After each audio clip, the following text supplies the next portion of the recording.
বাংলাদেশের মনে হয় এটাই প্রথম ইতিহাস যে পুলিশ টাকা ফেরত দেয়। আমি তো এর আগে পুলিশ টাকা ফেরত দেয় শুনিও নি দেখিও নি, আমি অলরেডি পেয়েছি। আর 13,000 হুজুর এটা মাফ করাই লাগবে। পুলিশ কারো কাছ থেকে টাকা নিলে ফেরত দেয়, এটা প্রথম ইতিহাস। যেটা আপনার না, জোর করে সেটা আপনি দখল করে নিয়েছিলেন। নবীজির হাদিস আমি পড়েছিলাম প্রথমে, এটা হযরতে আবু যর থেকে বর্ণিত। বিশ্ব নবী বলেন, মানিদ্দাআ মা লাইসা লাহু ফালাইসা মিন্না ওয়ালিয়াতাবাওয়া মাকআদাহু মিনান নার। মুসলিম শরীফের হাদিস। এদিকে তাকান।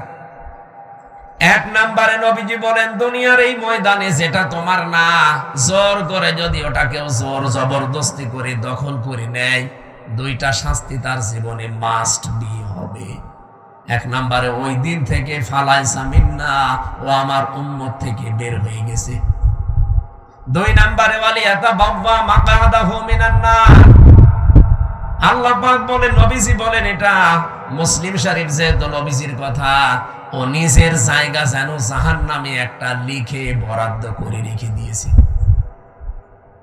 হ্যাঁ, এখানে হাদিসের ব্যাখ্যায় মুহাদ্দিস যারা, তারা ব্যাখ্যা করতে গিয়ে দিয়েছেন, যে জিনিস আপনার না, ওইটা যদি আপনি আবার নিয়ে নেন, আপনার জন্য এই দুইটা শাস্তি।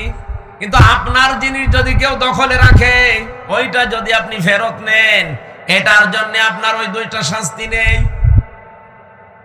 বোঝেননি? আমি জানি না। আপনার যে জিনিস দখল করে নিয়েছে একজন, আপনি যদি এখন কিছু পেয়ে ওইটা আবার নিজের আয়ত্তে নিয়ে নেন, আপনার জন্য হাদিসে বর্ণিত ওই দুইটা শাস্তির একটাও হবে না। কিন্তু যে জিনিস আপনার না, জোর করে যদি আপনি নিজের দখলে দুনিয়ায় নিয়ে নেন, আপনি ওই দিন থেকে নবীর উম্মতের বাইরে চলে গেছেন। আপনি নামাজ পড়তে পারেন, রোজা রাখতে পারেন, হজ করতে পারেন, কিন্তু নবীর উম্মত আপনি আর নেই। হ্যাঁ, কিন্তু ওটা যদি আপনারই ছিল, দখল করেছিল একজন, সেটা আপনি আবার ফেরত পেয়েছেন, আপনার জন্য শাস্তি না। এই বাংলাদেশে অনেকের নামে আমরা দেখি, সাদাবাজির কথা শুনলে, একজনের জিনিস নিয়ে নিয়ে, এটা শুনলে খালি এক দলের প্রতি আর এক দলের প্রতি এই যে কাদা ছোড়াছড়ি চলছে। আরে ভাই, আপনাকে আগে বাস্তবতা বোঝা লাগবে। যে লোকটার কাছ থেকে 15.5 বছরে আপনি কত কিছু নিয়েছেন, নিজের বিবেককে জিজ্ঞাসা করেন। এই মানুষগুলো যদি এখন সেগুলো ফেরত পায়, ফেরত নিয়ে নেয়, সে তো আর জোর জবরদস্তি করে নেয়নি, তার নিজের জিনিস সে নিয়েছে। এরকম কিছু যদি হয়ে থাকে, তাহলে হাদিসের এই দুইটা শাস্তি তার জন্য না। আমি আবার বলছি, আমি আমি নিজে একজন ভিকটিম। এই 15.5 বছরের ভেতরে, বিশেষ করে 3 বছর জেলে থাকাকালীন, আমার বাবার বৈধ সম্পদ, এবং আমি চাকরি করতাম আকিস গ্রুপে, খতিব ছিলাম, সেখান থেকে তারা অবৈধভাবে বহু টাকা এমনিতেই নিয়েছি। তাকে আমার কাছে টাকা পাইতো, আমার ধরার পরে বলেছিল 50টা মামলা দেব, এক্ষুনি 10 লাখ টাকা দেওয়া লাগবে। বাবা তো গ্রাম্য মানুষ, জমি জায়গা বিক্রি করে যা তা করে ওরে 8 লাখ সঙ্গে সঙ্গে দিয়েছিল। ও শয়তান, তারপরও আর মামলা দিয়েছিল। এভাবে খেপে খেপে বাবার কাছ থেকে প্রায় 32 লাখ টাকা নিয়েছে। আকিস গ্রুপের কাছে নিয়েছে প্রায় 30-32 লাখ। 3 বছরে বলেন তো, এত টাকা যারা নিল, ওই টাকার মালিক তো তারাই, আর ওগুলো বৈধ মালিক। এখন যদি ওই টাকাগুলো আমি ফেরত চাই, আমার অন্যায় হবে, কারণ জিনিস তো আমারই। আপনি তো জোর করে জবরদস্তি করে উল্টাপাল্টা মামলা দিয়ে টাকাগুলো নিলেন। এখন আপনার বিরুদ্ধে মামলা দিলে ওই টাকা যদি সরকার আমারে ফেরত দেয়, আমার দোষ কিসের? আমার জিনিস আমি ফেরত পেয়েছি। কয়েকদিন আগে যে সিরাজগঞ্জ গোল চত্বরে বসেছিলাম, তারেক জিয়া সাহেবের গ্রামে গিয়েছিলাম এক মাহফিলে, গাবতলী থানা না, ওই গ্রামে গিয়েছিলাম আগস্টের 5 তারিখের আগে। স্টেজ থেকে তাড়তে তাড়তে মাঠের ভেতরে ওসি সহ আমার প্রায় 1-1.5 কিলোমিটার তাড়িয়েছে, পা মা কেটে। ওই দিন আমার গাড়িটা ড্রাইভারটা ধরে আটকে রেখে দিয়েছিল। পরবর্তীতে যাদের পাঠালাম তাদের বলেছে টাকা দিতে বলেন, দেওয়া লাগবে। 1,13,000 টাকা গুছিয়ে দিয়েছিল বিভিন্ন জায়গা থেকে। ওই দিন তো আমি নিজেই পালিয়ে বেড়াচ্ছি। মে মাসের মনে হয় শেষের দিকে হবে, আগস্টের ৫ তারিখের পরে যেই দেশ পরিবর্তন হয়ে গেছে, ওর নামে বিভাগীয় মামলা হয়েছে। ওরে এখান থেকে পাঠিয়ে দিয়েছে কক্সবাজারের টেকনাফে। ওর বন্ধু এখানে চাকরি করে, আর একজন খোঁজ পেয়েছে যে আমার মাহফিল সিরাজগঞ্জে, ওই জায়গা থেকে চলে এসেছে। এসে আমি চা খাচ্ছিলাম, হঠাৎ করে এসে বলছো, হুজুর আসসালামু আলাইকুম, আমারে মাফ করে দেন। কে আপনি? বলছে আমি সেই ওসি আজাদ। আরে ভাই আপনারাই খুঁজছি, এদিকে আসেন। আপনারাই খুঁজতেছি। আরে যে বেকার আমার গাড়িটা আটক করে নিয়ে এতগুলো টাকা নিলেন, আর আমার যে তাড়া দিয়েছিলেন, আমার বিভাগীয় মামলা হয়েছে, আমার চাকরি মনে হয় থাকবে না, আমারে দিয়েছে সেই বান্ধব কি কক্সবাজারের টেকনাফে। আমি অনেক কষ্ট করে এসেছি আমার এই বন্ধুর মাধ্যমে খোঁজ নিয়ে, আপনি আমারে মাফ করে দিয়েন। কোনো অনুষ্ঠানে যেন অন্তত আমার নামে কিছু বলেন না। আমি কিছু বলবো না, আগে টাকা ফেরত দেন। আচ্ছা টাকা নেই, টাকা নেই তো কিসের মাফ? 7 দিন সময় দিলাম, টাকা ফেরত দেওয়া লাগবে। আপনাদের এই নাটোরের সন্তান একজন ছিল আব্দুল বারী রশিদি, এই যে সিংড়ায় বাড়ি, ওই ভাইয়ের গাড়ি আটকিয়েছিল। ওনারা যেই বলেছে ভাই 7 দিন সময় দিলাম, টাকা ফেরত দেওয়া লাগবে, নয়তো কিন্তু আমি এখন যে ডিএমপি কমিশনার আছে সাজ্জাদ হোসেন, আমি কিন্তু জায়গা মতো বলবো, আত্মীয় আমার, হুজুর টাকা দিয়ে দেবো। 7 দিন পরে 1 লাখ টাকা ফেরত দিয়েছে। বাংলাদেশের মনে হয় এটাই প্রথম ইতিহাস যে পুলিশ টাকা ফেরত দেয়। আমি তো এর আগে পুলিশ টাকা ফেরত দেয় শুনিও নি, দেখিও নি, তা আমি অলরেডি পেয়েছি। আর 13,000 হুজুর এটা মাফ করাই লাগবে, যা তোর মিষ্টি খেতে দিলাম। ওই যে পুলিশ দাঁড়িয়ে আছে। পুলিশ কারো কাছ থেকে টাকা নিলে ফেরত দেয়, এটা প্রথম ইতিহাস। এখন ওই টাকা যে ফেরত দিল, আমি কি জোর করে নিয়েছি নাকি আমার টাকা আমি নিয়েছি বলেন? এইরকম করে যারা এই 15.5 বছরে বহু টাকা বিভিন্ন জায়গায় দখল করে নিয়েছিলেন, ওই টাকা এখন আমাদের ফেরত দেন। আমি আশা করছি কি বোঝাতে চাই আপনি বুঝেছেন।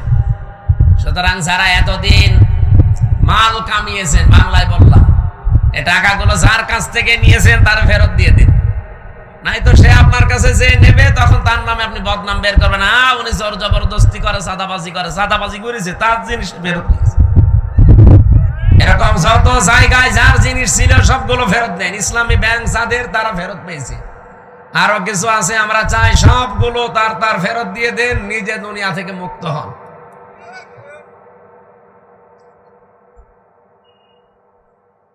একজন ওসিকে পেয়েছিলাম জেলখানায়, আমি তো ফাঁসির কন্ডেম সেলে থাকতাম সব সময়। উনি আমার এসে একদিন বলছো, হুজুর আপনি তো তওবার কথা বলেন। আমি ওখানে ভেতরে ওই ওয়াক্তীয় নামাজ পড়াতাম, আমার পেছনে নামাজ পড়ার জন্য অনেকে আসতো। নামাজের পরে 2-3 মিনিট করে কথা বলতাম। একদিন তাওবার বিষয়ে কথা বললে উনি আমারে বলছো, হুজুর আমি একটা তাওবা করেছি, দেখেন তাওবা হয়েছে কিনা। সেই যে নির্বাচন গেল, আমি বাইরে ছিলাম, এখন আমার 8 বছর জেল, এটা হত্যা মামলার। আমি ওই সময় রাত 12টার পর থেকে আমার লোকজন নিয়ে ভোট কাটা আরম্ভ করেছিলাম। ফজরের আজান পর্যন্ত কাজ কাম করিয়ে সব জায়গা মতো পাঠিয়ে দিয়েছি। এরপরে গোসল করার পরে ওযু করে 2 রাকাত তাওবার নামাজ পড়ে বললাম, আস্তাগফিরুল্লাহ। আমার এই তাওবা কি হয়েছে? আপনার ইয়ার কি হয়েছে? এটাকে তাওবা বলে? আপনি কি আল্লাহর কাছে দোষ করেছেন যে আস্তাগফিরুল্লাহ পড়ছেন? আপনি তো দোষ করেছেন হামজার কাছে। একটা এমপি বানাতে 3.5 লাখ 4 লাখ হামজা লাগে, হামজার বউ লাগে। এই কথা বলছেন না কেন? আপনি তাদেরটা নিজে সব একা দিয়ে দিলেন, আর এখন বলছেন আস্তাগফিরুল্লাহ। আপনার মাফ হতে পারে, তাওবা কবুল হতে পারে যদি বের হওয়ার পর ওই 3.5 লাখ 4 লাখ হামজার বর কাছে যে বলবেন যে এই ভুল করে ফেলেছিলাম, আমারে মাফ করে দিন। তারা মন থেকে যদি বলে ঠিক আছে মাফ করে দিলাম, আপনি মাফ পাবেন। আর তারা যদি বলে না কিসের মাপ, আপনাকে আমরা থাপড়াবো, প্রত্যেকে একটা করে থাপ্পড় দেবো, তাই খাবেন। কি কথা বলছেন কেন?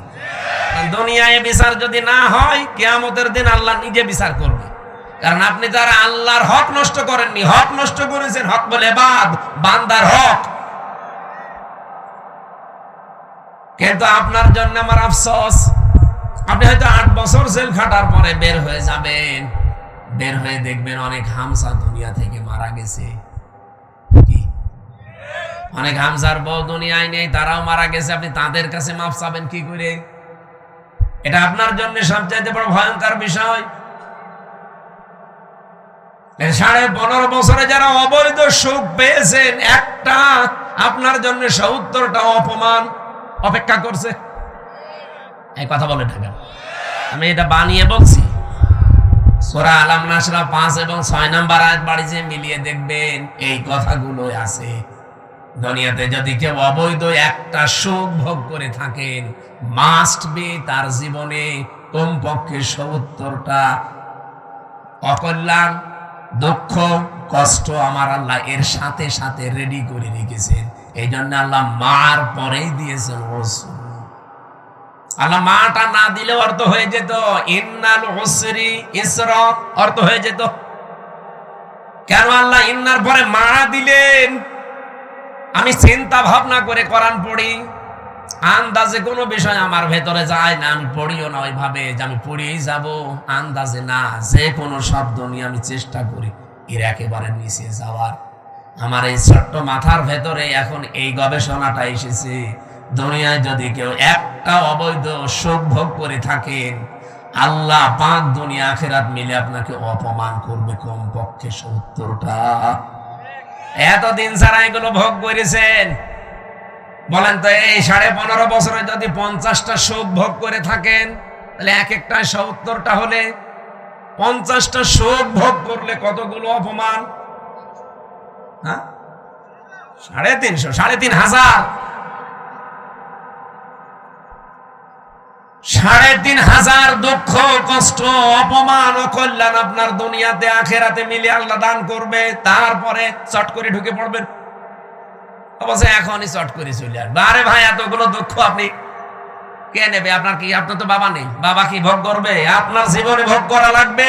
এক একটা সুখ ভোগ করার কারণে কি সুখে ছিলেন এবার নিজে মিলান। 15.5 বছরে যারা সুখ পেয়েছেন, একটা অবৈধ সুখের কারণে 70টা করে কষ্ট আপনার পেছনে লেগে আছে। এই জন্য মা আছে, যারা আরবি গ্রামার বোঝাতে জিজ্ঞাসা করেন। আমি আবার বলছি, দুনিয়াতে সত্যি যদি আমরা কেউ আল্লাহর জন্য কষ্ট পেয়ে থাকি, মানবতার জন্য কষ্ট পেয়ে থাকি, রাসূলুল্লাহর জন্য কষ্ট পেয়ে থাকি, একটা কষ্টের জন্য কমপক্ষে দুনিয়া আখিরাতে 70টা সুখ আল্লাহ রেডি করে রেখেছে। এই জন্য আমরা আশায় বুক বাঁধি, যত কষ্ট এই দেশের মানুষেরা আল্লাহর জন্য, রাসূলুল্লাহর জন্য, ইসলামের জন্য, মানবতার জন্য সহ্য করেছি, আগামীর এই দেশ আমার আল্লাহ অবশ্যই অবশ্যই কোরআনের হাতে দেবেন। কোরআনে কারীম দিয়ে যদি এই দেশটা চলে, এর ভেতরে 500 আয়াত আছে শরীয়তের বিধান, 6,666টা আয়াতের মাত্র এই 500 বিধান যদি দেশে রাষ্ট্রীয়ভাবে কায়েম হয়ে যায়, আপনি দেখবেন এই দেশটা একটা মিনি জান্নাত হয়ে গেছে। মরণের পরে জান্নাত পাওয়া যাবে সেটা তো অনেক পরে। প্রতিদিন যে দোয়া করেন, রব্বানা আতিনা ফিদ দুনিয়া হাসানা ওয়া ফিল আখিরাতি হাসানা ওয়া কিনা আযাবান নার, আল্লাহ দুনিয়া দাও আগে, এরপরে আখিরাত দিও। কেউ কি আগে বলে আখিরাত দিও তারপরে দুনিয়া দিও? বলে কেউ? কেউ বলে না। আর আল্লাহ ওইভাবে শেখানো নি, উনি শিখিয়েছেন ধারাবাহিক। কাবা শরীফে গিয়ে দেখলাম রকনি ইয়ামিনী থেকে শুরু করে হজরে আসওয়াদ, এই জায়গাটা লক্ষ লক্ষ হাজিরা যাবার সময় এই আয়াতটা পড়ছে, রব্বানা আতিনা ফিদ দুনিয়া হাসানা ওয়া ফিল আখিরাতি হাসানা ওয়া কিনা আযাবান নার। বলেন আমিন। দুনিয়ায় আগে শান্তি দরকার। দুনিয়ায় শান্তি, স্বস্তি, নিরাপত্তা যদি সত্যি আমরা পেতে চাই, এটার বিকল্প দুনিয়ায় কিচ্ছু নেই। কারণ বহু মানুষ চেষ্টা করেছে এর আগে এটা বাদ দিয়ে, শান্তি দিতে পারে নাই। আপনি তাকান এই পৃথিবীর দিকে, কত মানুষ শান্তি দেওয়ার জন্য চেষ্টা চালিয়েছে, কিন্তু কাঙ্ক্ষিত মানের শান্তি দিতে পারে নাই। উন্নত দেশগুলোতে আপনি মনে করেন খুব শান্তিতে আছে, কোরআনের আইন বাদ দিয়ে না। আমি বাইরের দেশগুলোতে আমাদের নরসিংদীর বাবুরহাটের মতো শান্তি পাইনি। রাত 8টা 8:30টার পরে বড় বড় মার্কেট গুলো, শপিং মল সব বন্ধ করে দেয়, কারণ নিরাপত্তা দেবার মতো তাদের হাতে কোনো মাল ম্যাটারেস নেই। এত পাহারাদার, এত উন্নত প্রযুক্তি, এইটা যদি থাকে, তারপরও তো বাংলাদেশে এটা এখন নেই। মানে নরসিংদী বাবুরহাটে রাত 12টা 1টা 2টা নেই, দেখেন মানুষ কিভাবে ব্যবসা করছে। হযরত ওমর জানিয়েছিলেন, কোরআনের 500 আইন যদি পৃথিবীতে কায়েম হয়ে যায়, হাজরে আসওয়াদ থেকে হাজরা মাউত পর্যন্ত, সানাই থেকে হাজরা মাউত, এ বিশাল রাস্তা, একজন সওদাগর লক্ষ লক্ষ টাকার মালামাল নিয়ে চলতে থাকবে, একজন যুবতী মেয়ে পোড়া শরীরে গহনা গাঁঠি নিয়ে চলতে থাকবে, ওর মনের ভেতরে একটা ভয় কাজ করবে না, শুধু আল্লাহর ভয় বাদে অন্য কারো। আমরা তো ওই রকম পরিবার চাই, ওই রকম সমাজ চাই, ওই রকম দেশ চাই। টেকনাফ থেকে তেতুলিয়া পর্যন্ত একজন মানুষ লক্ষ লক্ষ টাকা নিয়ে আসবে, ওর মনের ভেতরে চিন্তার ভয় থাকবে না, চুরির ভয় থাকবে না, কোনো ডাকাতির ভয় থাকবে না, একটা ভয় থাকবে কার? বলেন বলেন। মেরি জান্নাত হয়ে যাবে দেশটা। ওই দৃশ্যটা আমরা চোখে দেখতে চাই। জীবনে প্রতিদিন আমার মনে হয় এই দোয়াটা আমি অন্তত যে কোনো একবার করি, আল্লাহ পৃথিবীতে কিছুই যদি তোমার কাছে কবুল না হয়, 3টা বছর বিনা কারণে জালেমদের জিন্দানখানায় বন্দী ছিলাম, কষ্ট তো কম বেশি পেয়েছি, ওরা আর আমাদেরকে আরো বেশি কষ্ট দিয়েছে। আমি তারেক জিয়া সাহেবের পিএস জনাব মিয়া নুরউদ্দিন অপু ভাই, ওনার বন্ধু গিয়াসউদ্দিন মামুন ভাই, এই 2 জনের সাথে আর আল্লামা মামুনুল হক, এই 4 জন আমরা পাশাপাশি ছিলাম 3 বছরে। মিয়া নুরউদ্দিন অপু ভাই আর মামুনুল হক, এই 2 জনের যে স্যাক্রিফাইস আমার প্রতি আমি জীবনও বলতে পারবো না।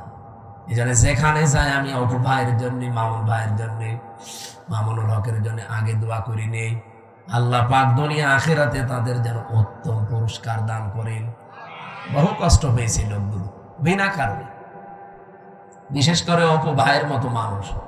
এখন পরিবর্তন হয়ে গেছে যতটুকু, কি কষ্ট দিত এই মানুষগুলো। 24 ঘন্টা সিসি ক্যামেরা লাগিয়ে, 2 জন পাহারাদার আমাদের 4 জনের জন্য আলাদা বসানো, 24 ঘন্টা তালা লাগানো, ফাঁসির কন্ডেম সেলে। মনে হচ্ছে আমরা কি করেছি। খালি ওনাদের তারেক জিয়ার সাথে সম্পর্ক আর আমাদের ইসলামের সাথে সম্পর্ক, এই আমার কি দোষ পেয়েছিল বলে? আমারে মামলা দিয়েছে, আমি নাকি আনসারুল্লাহ বাংলা টিমের প্রধান, কি অসাতা আমি জানি। সেই ভুয়া মামলা দিয়ে 3 বছর রেখে দিল। আরে জেলে দিলেও তো থাকা যায়, নাটোরে তো জেলখানা, জেলা কারাগার গুলোতে থাকা আর বাড়িতে থাকা প্রায় সমান। কিন্তু আমাদের গেছিল হাই সিকিউরিটি জেলে, ফাঁসির সেল, কন্ডেম সেল, ওর ভেতরে আবার 24 ঘন্টা তালা লাগানো দিত। একবার কারারক্ষী দেবদুল্লাহ বললাম যে স্যার একটা বই নিয়ে এসে দিতে পারেন না? হুজুর আমার সুন্দর সুন্দর বই আছে, একটা নিয়ে দেব। এসে দেখি দিয়েছে বঙ্গবন্ধুর আত্মজীবনী। এটা পড়ে করবো কি? না, অনেক জ্ঞান আছে এর ভেতরে, পড়েছিলাম। ওরাটা কি করবো, কোনো বই নেই তো, সারাদিন সারা রাত ওই বই। কয়েকদিন পরে থেকে আবার দায়িত্বে এসেছে, বললাম যে ওই বই শেষ হয়ে গেছে, আর একটা ভালো বই নিয়ে এসে দেন। এবার নিয়ে এসে বঙ্গবন্ধু ছেলেবেলা। আপনি আর বই পান না? ওখানে বঙ্গবন্ধু কর্নারে শুধু এই বই আছে। পরের দিন আর একটা বই দিল, বঙ্গবন্ধুর চীন সফর। রাগ করে বললাম আপনি আর কোন বই নিয়ে আসবেন? আপনি যদি পারেন, হিন্দু মানুষ তো, আপনার কাছে তো বলে লাভ নেই, কোন মুসলমান কারারক্ষী অন্তত দায়িত্বে আসুক। আশরাফুল বলে একজন আসলো, ওর এখানে নাম লিখা, মনে করলাম যাক, এরা আর কিছু না, হালকা পাতলা ইমান তো আছে। বললাম যে ভাই আপনি একটু তাফসীর নিয়ে এসে দেন তো। সারাদিন এই বসে থাকা, 24 ঘন্টা তালা লাগানো, আপনি তো সূর্যের আলো নিতে দেন না। আল্লাহর ইশারা 2টা তাফসীর নিয়ে এসেছে দেখি, ফি জিলালিল কোরআন আর তাফহিমুল কোরআন। এ পৃথিবীতে 42টার উপরে তাফসির আছে, সব চাইতে বেশি আমি ভালোবাসি এই দুইটা তাফসিরকে, আর আল্লাহ মিলিয়ে দিয়েছে এই দুইটায়। ওখান থেকে বসে বসে যতগুলো বিষয় আমি নোট করেছিলাম, ওরা তো লিখতে দেয়নি, ভালোভাবে চুরি করে করে যা করেছিলাম ওইটা আজকের তেলাওয়াতকৃত আয়াতের ভেতরে হালকা আছে। আমার এবার কোরআন থেকে আরম্ভ করে